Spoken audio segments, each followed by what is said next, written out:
Hi, I'm Liz. I'm the Senior Ranger for Hart District Council and also the Ranger for Hazeley Heath. We've got two sides to Hazeley Heath, the RSPB side and the side that we own, which is over here. I'll be taking you on a virtual tour today around our site so you can come and see what the site's like and learn a little bit more about it. Come this way. So we're now standing on the main heathland section of this site.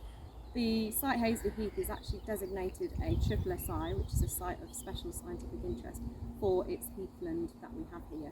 So we have a mixture of dry acid heathland and also some more wet areas which have bog plant communities associated with them. Heathland is supposed to be an early habitat, and we try and prevent succession to woodland through taking out things like silver birch and controlling the amount of bracken on the heathland, which is a big job. We have unfortunately had some fires on this site, and although controlled burning is a good management technique, for a site like Hazeley Heath it's just such a small site in comparison to other places, it's not really somewhere would be recommended for that type of management.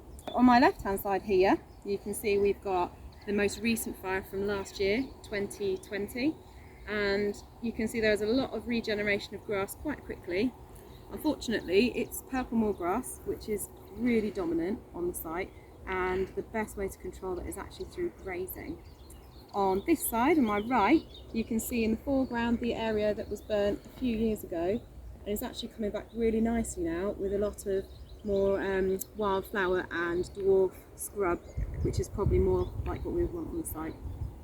And in the very background you can see the heathland itself, which hasn't had any fires recently at all.